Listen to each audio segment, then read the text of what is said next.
Welcome to the Corval Group Confined Space Attendant Safety Training Module. The purpose of this training is to identify the roles and responsibilities of the confined space attendant. The objectives of this training module are as follows.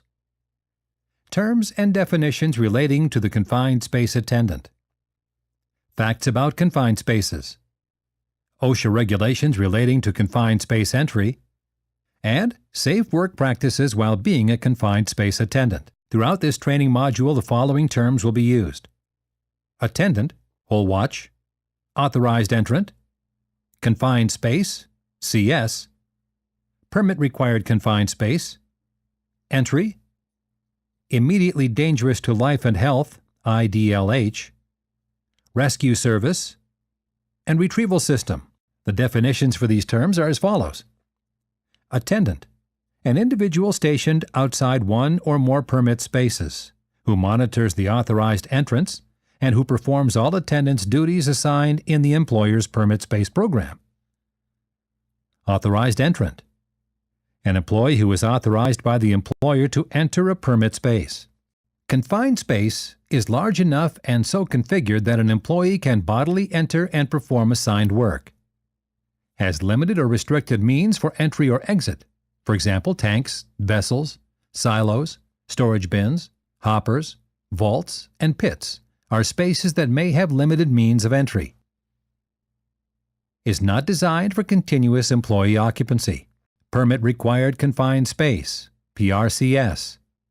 The same initial requirements as a confined space, but also includes contains or has a potential to contain a hazardous atmosphere.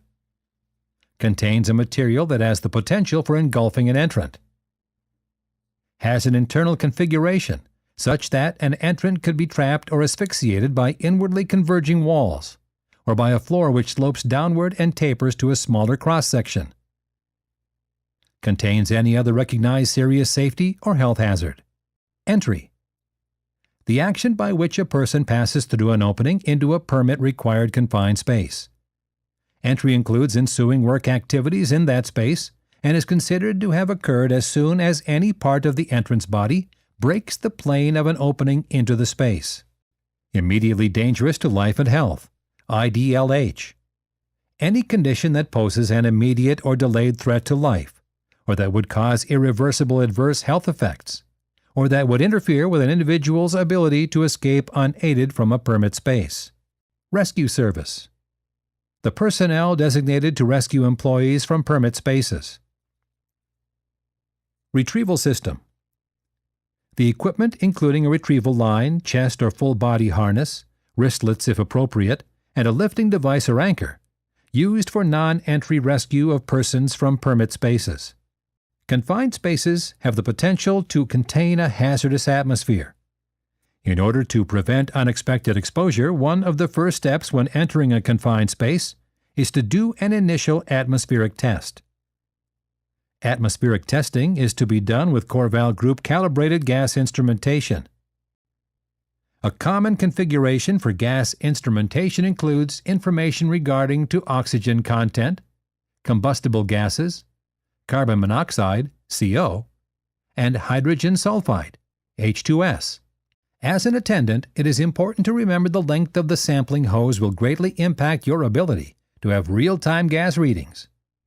The maximum hose length is 50 feet. Any more than that, and the pump flow rate will be too low to draw air into the monitor. The pump operates at approximately 1 foot per second. A 20-foot hose means it will take 20 seconds to see what the gas readings are inside the confined space.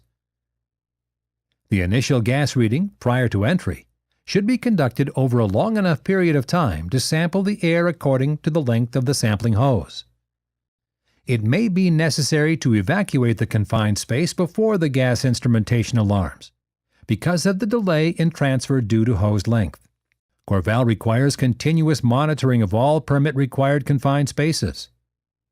The attendant is to document gas instrumentation readings every 30 minutes.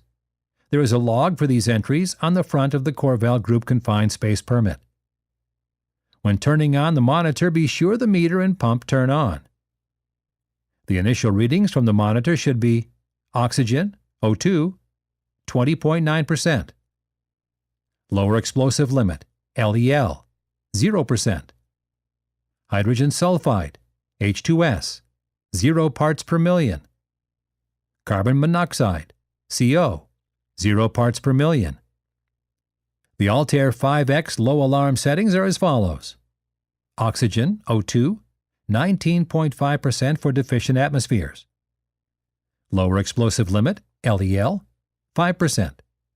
Hydrogen sulfide, H2S, 5 parts per million. Carbon monoxide, CO, 35 parts per million. The Altair 5X high alarm settings are as follows. Oxygen, O2, 23% for deficient atmospheres. Lower explosive limit, LEL, 10%. Hydrogen sulfide, H2S, 15 parts per million. And carbon monoxide, CO, 50 parts per million. A fully charged battery will last an entire shift. The sampling hoses have filters attached to the end of them that must be kept out of water and dust. If there are problems encountered while using the monitor, stop work, evacuate the confined space, and contact the entry supervisor immediately. Some of the common features on the Altair 5X gas instrumentation are power button, hold down for 5 seconds to shut down instrument, sensor displays COM for combustible gases, O2 for oxygen, CO for carbon monoxide, and H2S for hydrogen sulfide. LED and alarms. Monitor has an audible, visual, and vibration alarm. Pump fault indicator. If the sampling rate is restricted, the monitor will alarm. Pump filter. The filter attached to the end of the sampling hose is designed to keep moisture in the air, not water from a puddle, from getting inside the monitor's electrical components. The following are some items an attendant is required to have on them while at the confined space. High visibility vest, air horn, flashlight, checklists, radio or cell phone if allowed, watch or radio that has a clock on it, and writing utensil.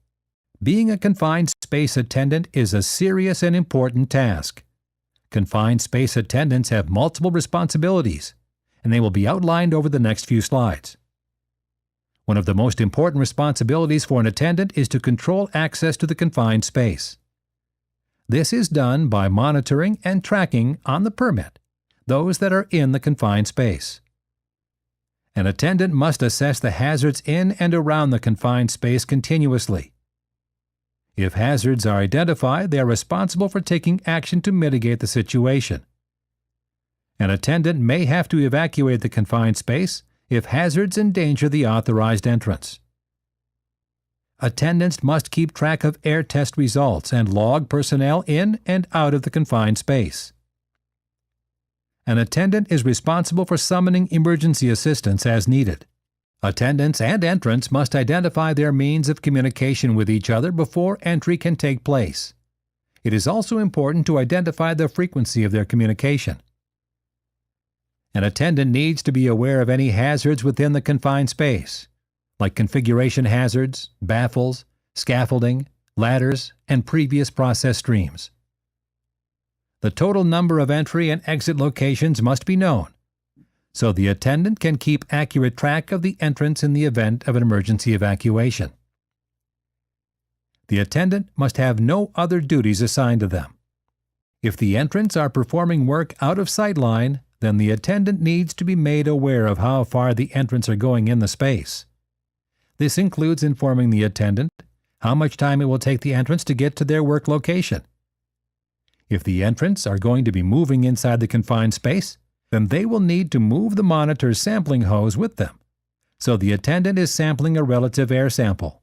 In the event of an emergency situation, the attendant is empowered to evacuate the space and summon rescue personnel.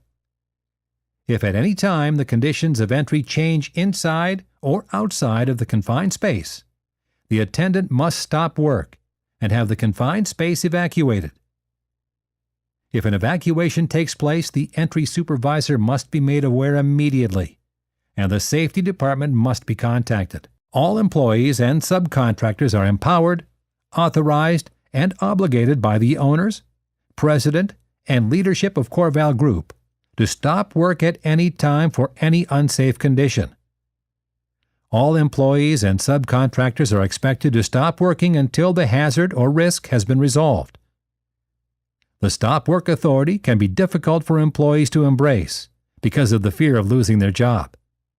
Be assured that no employee will ever be penalized for using stop work authority. If the monitor alarms for any reason, malfunction or otherwise, it is important to immediately evacuate the confined space. Stop all work activities and inform the entry supervisor of the situation. Do not continue work in the confined space until the situation has been resolved. Some of the conditions that an attendant may need to evacuate the confined space for are as follows: gas instrumentation alarms, gas instrumentation battery dies, communication device, radio or cell phone if allowed, goes dead, plant or unit level evacuation alarms, fire inside or outside of the confined space, emergency inside the confined space, medical or otherwise, entrant inside the confined space goes down, unconscious or injured, lightning is sighted while working outside, or loss of communication with the entrance. Confined space attendant summary. An attendant must be in continuous communication with the entrance. The attendant must continuously monitor activities inside and outside of the confined space. An attendant is responsible for summoning rescue and/or other emergency services if necessary. If possible, an attendant may perform a non-entry rescue. An attendant may never cross the confined space plane for any reason. The attendant is responsible for evacuating the confined space if conditions inside or outside of the confined space change. An attendant is not allowed to perform any other duties that may interfere with their primary duty, which is to monitor and protect authorized entrants. Thank you for participating in the Corval Group Just-in-Time Training Module. Contact your regional safety manager with questions, comments, or concerns.